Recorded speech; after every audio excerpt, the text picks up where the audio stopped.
오르세 미술관의 개요. 지상 5층 높이에 연면적 5만 제곱미터, 전시면적 2만 제곱미터로 개축되어진 이 건물은 최초에는 1900년 파리 만국 박람회를 위해 세워졌던 철도역을 1986년에 새롭게 개축한 건물이다.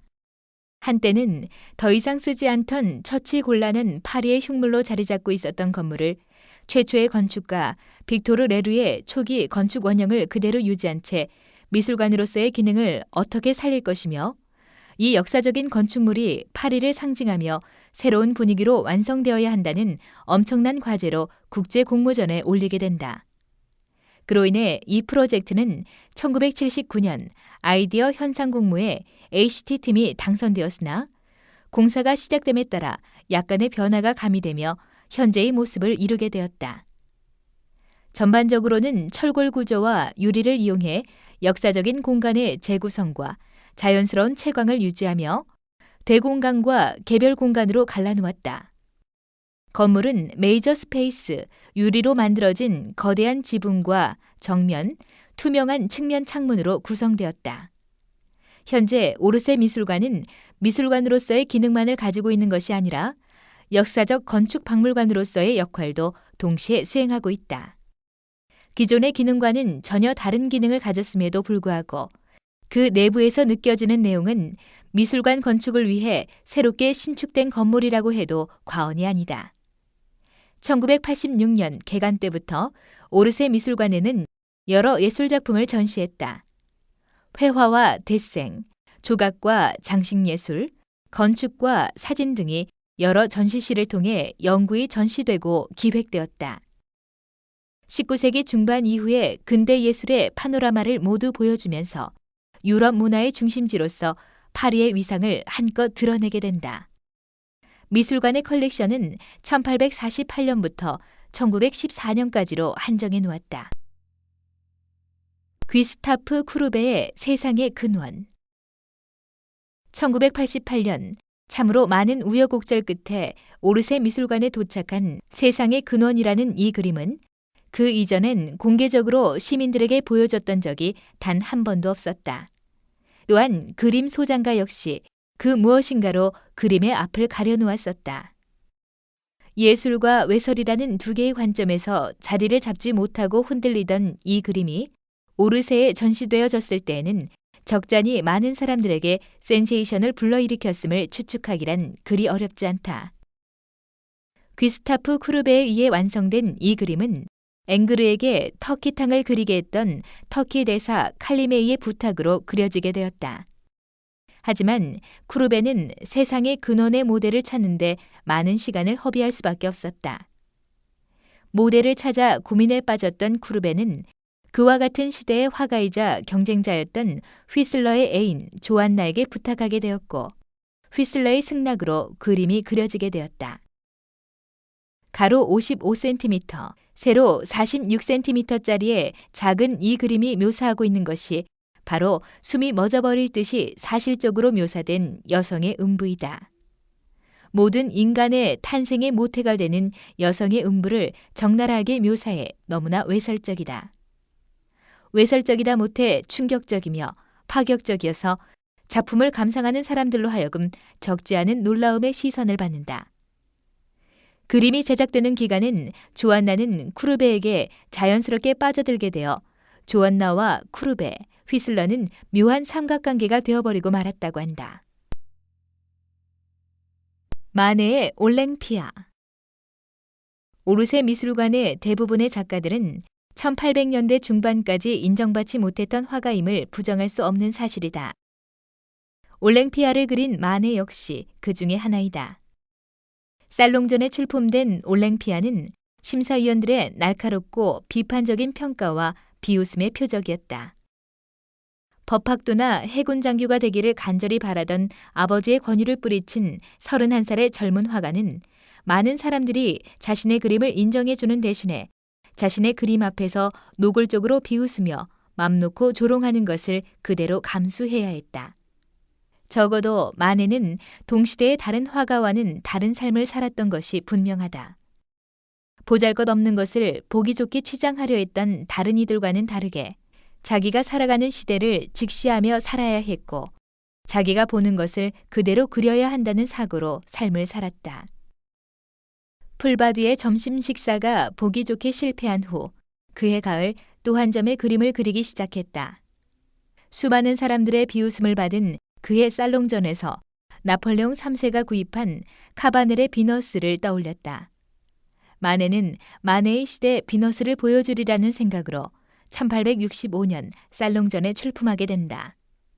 결과는 심사에서 떨어질지도 모른다는 예상을 뒤엎고 살롱전에서 입상을 하긴 했는데 마네의 그림을 두고 벌어진 스캔들은 정점에 이르렀다.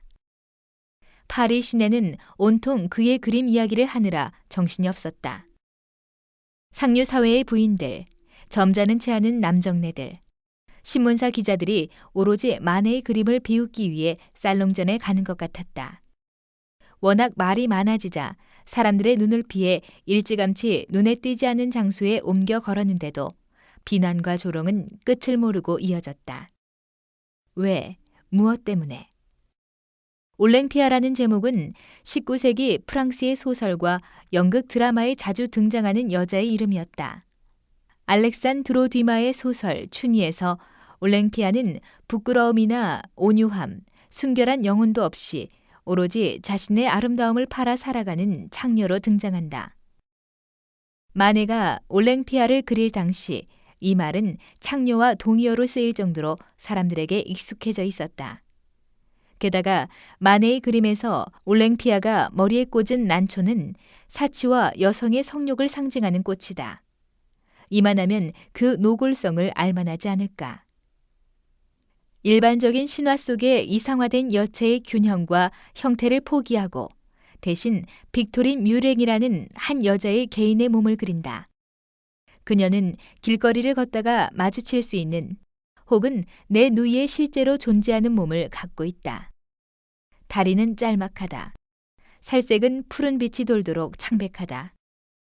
눈썹뼈는 강하고 턱이며 어깨, 무릎의 뼈는 마디마디 손으로 만질 수 있을 것처럼 도드라져 보인다. 사람들은 그녀를 보고 암놈 고릴라를 보는 것 같다고 수군댔다. 목에는 검은 리본이 메어져 있다. 머리와 몸통을 구분짓는 듯이 보이는 이 리본은 상품을 포장할 때 매는 끈처럼 보이게 했다. 상품으로서의 몸처럼. 이로써 그녀는 자신이 창녀임을 망설임 없이 까발린다. 그녀의 뒤편으론 시중드는 흑인 여자가 보인다. 그녀의 발치엔 잠자는 개 대신에 눈동자를 빛내며 꼬리를 바짝 세운 검은 고양이 한 마리가 보인다. 그건 누군가 낯선 사람이 왔다는 신호다. 그 사람은 바로 그림을 보고 있는 당신이다. 그녀를 방문한 다음 손님은 관람자인 우리이다.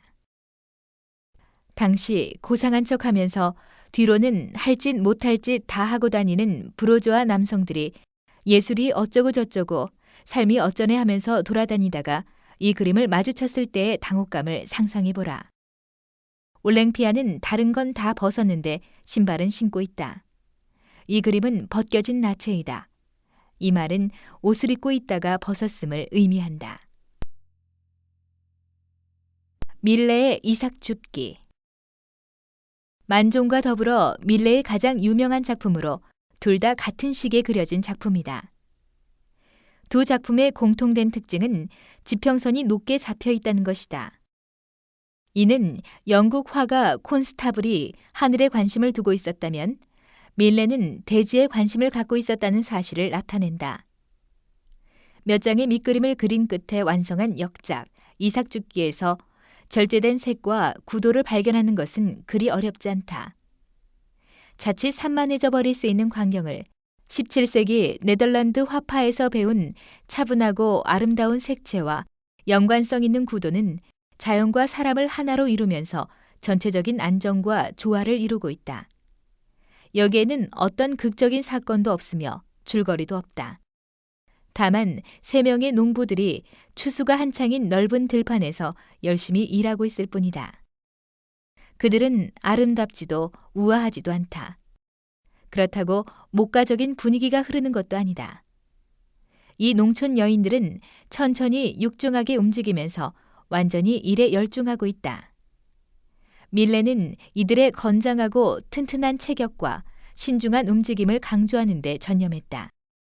그는 인물의 윤곽선을 단순하고도 견고하게 묘사했으며 이를 눈부신 햇살이 내비치는 들판과 대비시켰다. 이렇게 해서 3명의 농촌 안악들을 아카데미파의 그림에 등장하는 영웅보다 오히려 더 그럴듯한 자연스러운 품위를 지니게 되었다. 언뜻 보기에 허술한 듯한 구성은 고요한 균형감을 지탱해주고 있다.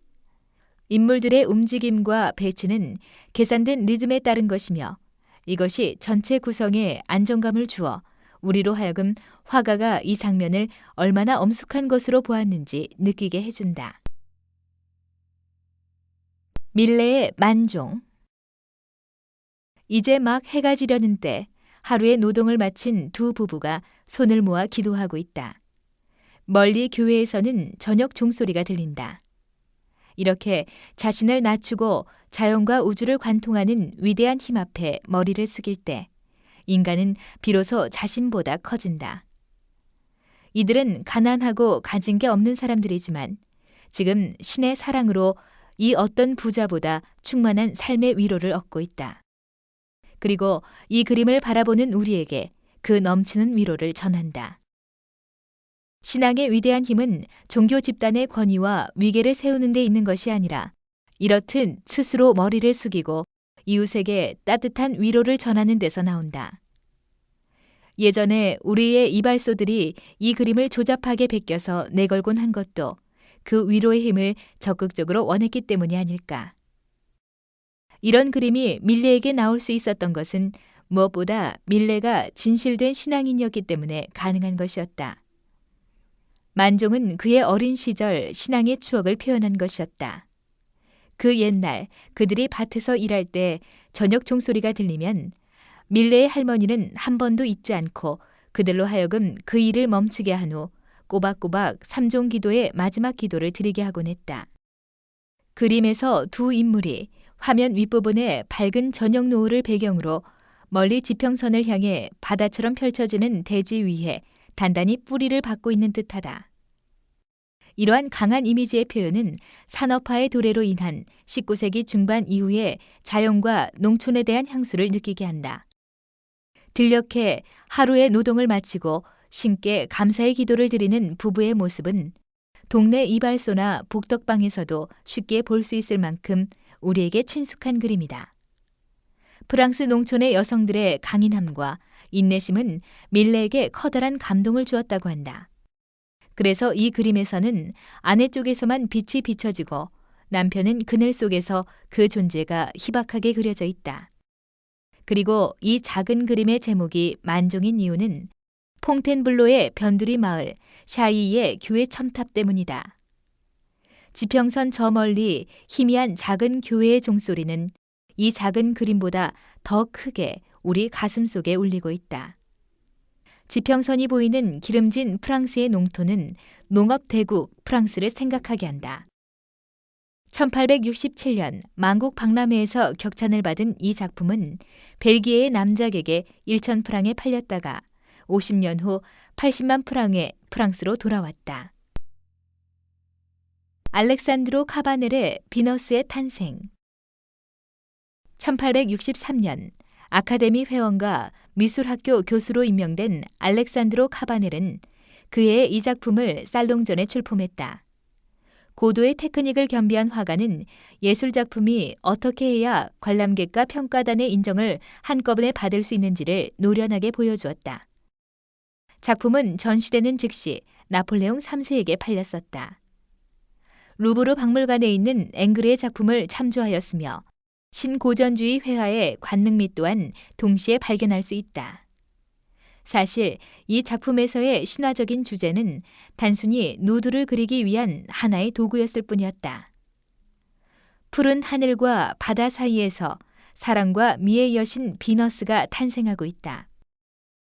귀여운 아기 푸토들이 비너스의 탄생을 축하해주고 있는 작은 흠이나 티클 하나도 찾아볼 수 없는 매우 아름다운 여인이고 아름다운 그림이다. 그런데 비너스의 자세를 주의해서 볼 필요가 있다. 그림을 보면 지금 비너스 주위에는 푸토 외에 다른 인간 혹은 인간적인 존재는 아무도 없다. 비너스는 망망대해에 홀로 떠 있다. 그런데도 그녀는 꽤 의도된 자세를 취하고 있다. 누군가 자신의 모습을 본다는 사실을 의식하고 그를 향해 일부러 관능적인 자세를 취하고 있는 것이다. 비너스가 의식하고 있는 사람은 도대체 누구일까? 바로 이 그림을 보는 당신이다. 머리끝부터 발끝까지 비너스의 표정과 자세는 당신을 위해 의도적으로 취해진 것이다. 그림에서 비너스가 이렇게 고혹적인 자세를 취하고 있는 이유는 보는 이의 소유욕을 자극하기 위해서이다. 화가는 이러한 것을 교묘하게 이용하였고 그의 살롱전에서 대상을 받은 그림이다. 모네의 개 양귀비 꽃밭. 19세기 말 봄의 평화로운 파란 하늘을 배경으로 햇볕은 벌써 구름에 의해 흐려졌으며 그 봄 기운과 함께 땅으로 내려오고 있다. 흐드러지게 핀 개양귀비꽃 들판을 모자와 양산을 든 검은 드레스의 여인이 자신의 아들과 함께 내려오고 있다. 똑같은 느낌으로 여인과 아들이 내려온 그 길을 또 다른 여인이 내려오고 있는 모습이 저 멀리에 보인다. 모네는 이렇듯 전원을 소재로 한 그림에 심취해 있었으며 태양의 빛이 자신에게 느껴지는 여러 가지의 인상 그대로 색의 다양성과 섬세함 모두를 캔버스에 옮겨 넣었다. 모네는 어떤 특정한 주제보다는 오히려 자신의 주위에 빛이 주는 강한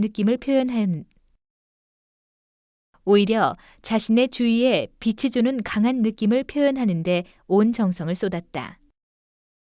개양귀비 꽃밭에 등장하는 여인이 바로 모네의 아내 까미유이며 또 아내의 옆을 걸어가는 소년이 바로 그의 아들 장이다. 이 그림 안에서 우리는 인상파 특유의 몽롱한 낙천성과 시간적 찰나의 감수성을 느낄 수 있을 것이다.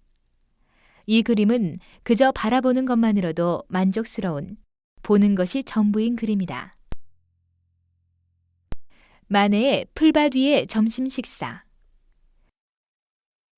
1863년 5월 파리에서는 낙선된 그림전이라는 특이한 전시가 열렸다.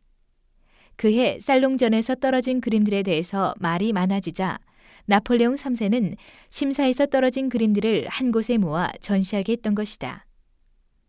이 특이한 이름의 그림 전시에 호기심 많은 사람들과 미술 관계자들이 몰려들었다. 그의 살롱전은 유난히 경쟁이 심했으며 따라서 심사는 매우 엄격했다는 이야기가 떠돌았다.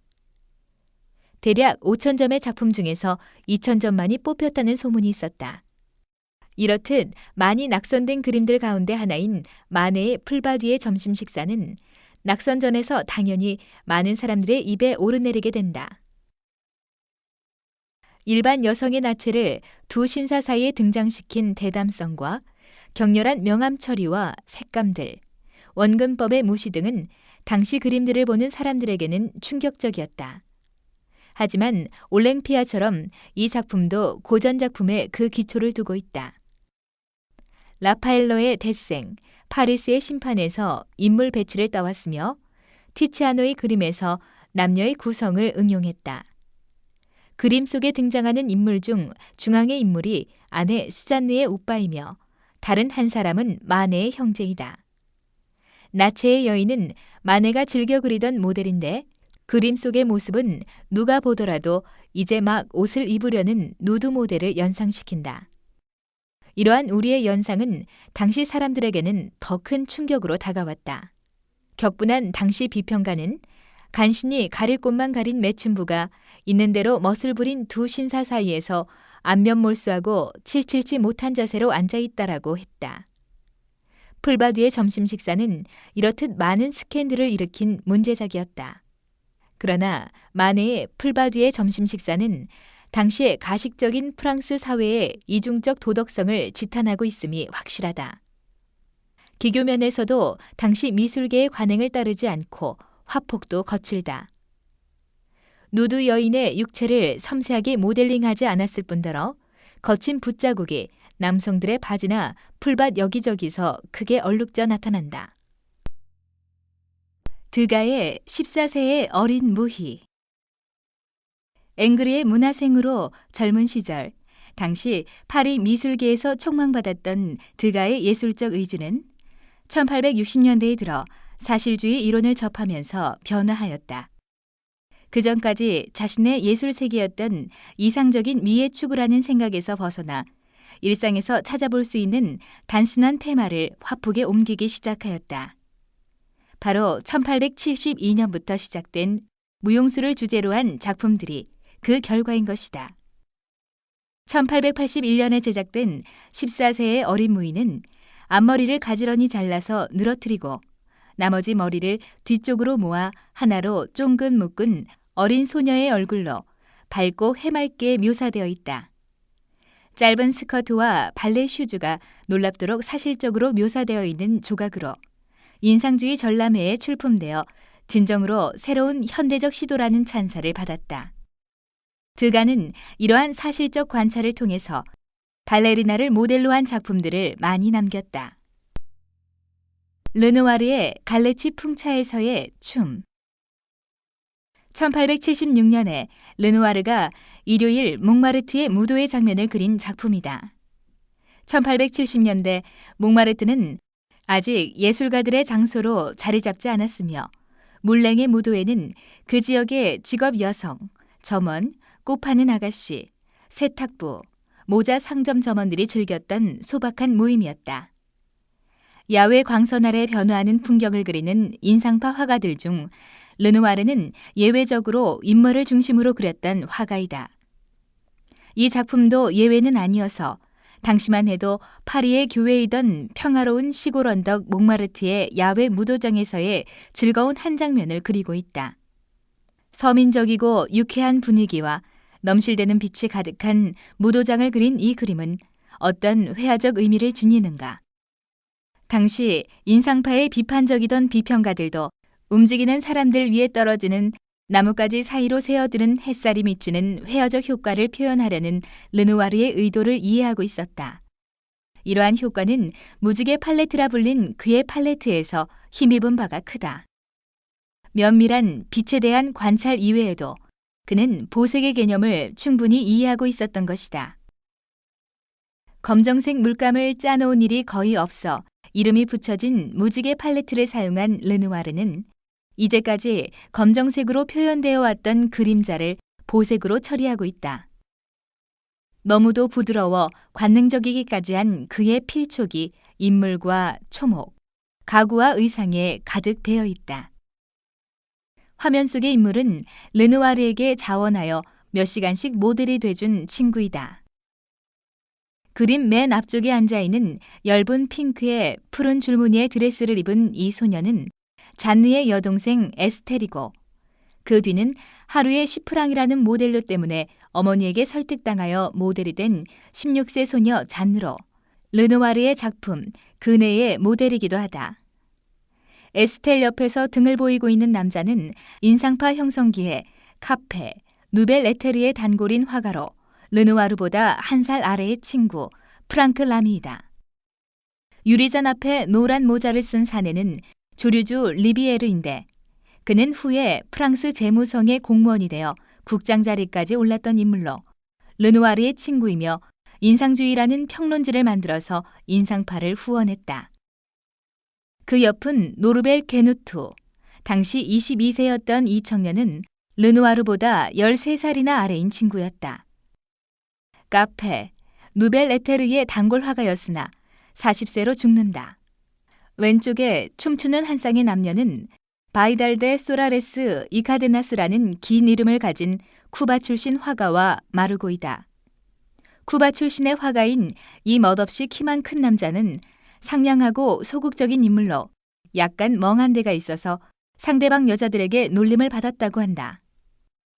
오스만 남작에 의해 이루어진 도시 재건축의 영향을 거의 받지 않은 몽마르트 거리는 파리 사람들에게 가장 인기 있는 즐거움이 넘치는 장소 중 하나였다. 물랑드 라 갈레트 아래에 설치해 놓은 야외 무대는 기분 전환을 하며 즐길 수 있는 장소였다. 1875년 르누아르는 현대 생활을 가장 잘 나타내는 축제를 그림의 모티브로 시작해서 왼쪽 뒤쪽을 향해서 사선으로 소용돌이치는 듯한 움직임을 보이고 있다. 반사된 빛과 나뭇잎 사이로 비치는 햇살이 그림자에 붉은 빛을 주는 모습을 그린 기법은 섬세한 점묘에 기초를 둔 것으로 그의 그림이 성장해 가고 있음을 보여주고 있다. 모네의 생 라자르역. 1877년 클로드 모네에 의해서 제작되었다. 새롭게 등장한 철도는 인상주의 화가들의 시대를 크게 변모시켰다. 6개의 기차역이 파리에 있었지만 그중 인상주의와 가장 밀접한 관계가 있었던 것은 생 라자르역이었다.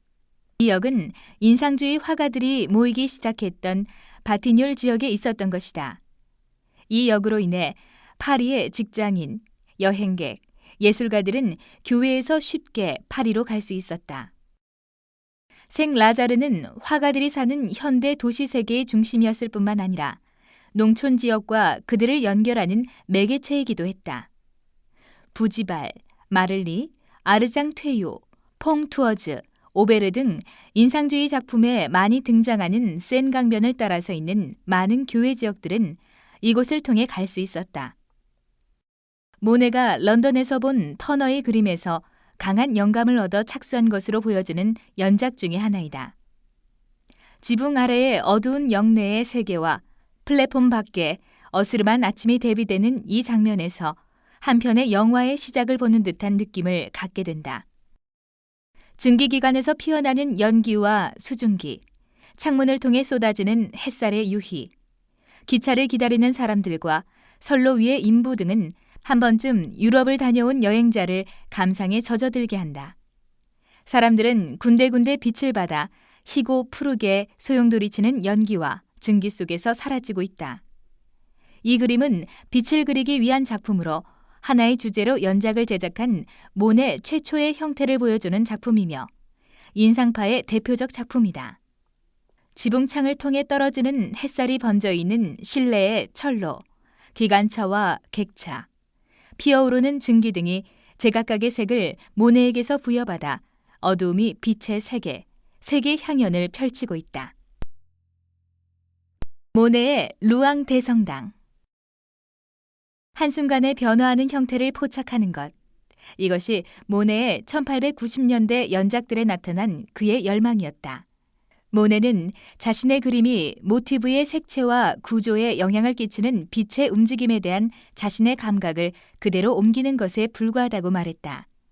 하지만 그의 야심은 현상에 대한 소극적인 기록 차원을 넘는다. 모네는 보다 진실한 특징들에 도달하기 위해서는 사실주의의 차원의 감각과 주관성을 인정하는 것이 중요하다는 사실을 잘 알고 있었다. 1892년 4월 3일 알리스 오슈드에게 쓴 편지는 이에 대한 그의 생각을 잘 나타내고 있다. 날마다 뭔가 첨가할 게 생기고 전에는 보지 못했던 것을 문득 발견하기도 하오. 밤새 악몽에 시달린 적도 있어. 대성당이 내 위로 무너져 내렸는데 그게 파란색으로 분홍색으로 혹은 노랗게도 보이지 뭐요 라고 썼다. 모네는 1892년과 1893년 2월에서 5월까지 2번이나 루앙 대성당 연작을 그렸다. 그는 빛의 변화를 화폭에 담기 위해 여러 개의 캔버스를 나란히 세워놓고 작업했다. 그 결과 낡은 대성당의 장엄하면서도 비장한 이미지가 탄생되었다. 그림들의 변화하는 색조는 대성당이 세월에 침식된 것 같은 이미지를 느낄 수 있게 한다. 유기적인 예술의 상징이나 민족 문화의 상징인 고딕 건물이 모네의 눈에서 생명체의 움직임을 되찾은 것이다. 클레망소는 모네의 이런 점에 대해 다음과 같이 말했다. 결코 존재하지도 않았고 앞으로도 존재하지 않을 대상의 새로운 상태를 보여주려 한다. 암석은 살아 움직이면서 삶을 지속하는 것처럼 느껴진다. 그 용솟음치는 감정, 힘있는 굴곡, 날카로운 모서리에는 거대한 태양의 조류가 무한한 공간을 달려와 빛의 파도처럼 부서진다. 고흐의 낮잠. 1889년부터 1890년 5월까지 생레미드 프로방스에 체류하던 중 그는 병원에 스스로 입원했다. 그는 이때 가끔씩 일어나는 신경 발작에도 불구하고 그림 그리는 일에 몰두했는데 특히 자신이 가장 좋아하던 거장들의 판화를 묘사했다. 렘브란트, 도미에, 밀레 등이 바로 그들이다. 밀레는 반 고흐에게 중요한 영감을 준 예술가 가운데 한 사람이었다. 반 고흐는 밀레의 작품과 생애에서 자신의 모델을 보았다. 그는 프로방스에서 밀레의 작품을 24점가량 모사했고 이미 1880년 연구했던 밀레의 작품들도 다시 모사하기 시작했다. 당시 반 고흐는 밀레를 마네보다 더 현대적인 화가로 여겼다. 그의 작품 낮잠 또는 정오는 하루에 4시각 연작에서 그 모델을 따왔다. 그는 당시 동생 태우에게 이렇게 말했다. 생각하면 할수록 분명해지는 것이 있어. 그건 밀레가 시간이 없어 미처 유화물감으로 그리지 못했던 사물들을 내가 모사하려고 애쓰는 데엔 분명히 이유가 있다는 거야. 그건 다름 아니라 흑백의 명암으로 새긴 언어를 색채의 언어로 표현하려는 것이란다. 반 고흐의 미학적 의도는 분명했다. 밀레의 작품을 자신의 회화 언어로 계속 이어가는 것이었다. 반 고흐는 전경의 정물 묘사까지도 밀레의 원구도에 충실했지만 낮잠은 완전히 자기 것으로 바꿔놓았다. 낮잠은 밀레에게는 1860년대 프랑스 농촌을 대변하는 휴식의 한 장면이었다. 모사에 기초를 둔 반 고흐였지만 이 작품에서는 파란색과 노란색의 보색에 대비해 기초를 두고 독창적인 색채를 구성했다. 그래서 낮잠이라는 평온한 주제에도 불구하고 반 고흐의 회화 특유의 강렬함이 화폭에 표현된 것이다. 1890년 그의 열렬한 옹호자였던 알베르는 낮잠에 대해 평하며 이렇게 썼다. 이것은 완전히 비틀린 자연이다. 격앙된 상태의 절정에 도달한 자연이다. 고흐의 자화상. 너무 할 말이 많아서 말을 할 수 없는 작품이다. 당신이 이 작품 앞에 서 있다면 자살의 충돌을 한번 느껴보라. 아니면 자살할 수밖에 없었던 고흐의 심정을 느껴보라고 말하고 싶다. 유체 자화상 40점 중 최후의 그림이다. 붉은 수염과 넘겨진 갈색 머리칼, 움푹 패인 볼에서 비장한 결심이 엿보인다. 고흐의 무엇인가 응시하는 눈빛과 담은 입술이 인상적인 이 자화상은 자신의 정신을 갉아먹고 있는 또 다른 자신과 싸우는 화가의 모습을 담아내고 있는 작품이다. 아직 정신병원에 있을 때 그린 이 작품은 자살하려는 자신의 의도를 전달하듯 그의 절친한 친구였던 가세에게 이듬해 선물로 주어졌다. 감정이 무겁게 실려있는 배경은 일렁이는 고흐의 정념이며 자신의 정신을 갉아먹는 것에 대한 분노이다. 극단적인 단일색과 불꽃 같은 터치로 그려진 이 한 장의 그림에서 표현주의를 읽을 수 있다. 그것은 눈에 보이는 자연을 재현하기보다는 자신의 감각과 감성을 직접적으로 표현하기 위해 색을 선택하고 감정을 보다 강렬하게 전달하기 위해 선과 형태를 왜곡함으로써 회화를 감정 전달의 언어로 사용하고 있는 것에서 알 수 있다. 이러한 그의 화풍은 뭉크, 앙소르, 코코슈가 등의 표현주의 화가들에게 영향을 미쳤다. 고흐의 닥터 가세의 초상. 생레미 요양소에서 태어난 고흐는 파리 외곽의 작은 도시 오베르쉬 오아즈로 갔다. 그곳에는 화가 폴 세장과 같은 유명한 화가들이 있었으며 반 고흐의 동생 테우와 친분이 있는 의사 가세가 있었기 때문이다. 가세 박사는 몇 해 전부터 자신의 아들, 딸과 함께 그곳에서 살며 또 파리에는 무료 진료소를 개설하여 두 곳을 오가며 환자를 보는 62의 노인 의사였다. 그는 시골 생활의 미덕을 강조하는 자신의 신념을 실천하기 위해 오베르의 집을 장만하여 시골 생활을 하고 있었다. 그는 이외에도 골상학, 관상학, 필적학, 그리고 수상술 등 여러 분야에 관심이 있었으며 미술에도 상당한 식견이 있는 아마추어 화가이기도 해서 반 고흐 이전에도 유명 화가들과 교유하고 있었다. 가세 박사는 식물에서 류머티즘에 쓰이는 약을 추출하며 상처의 치료제도 만들었다.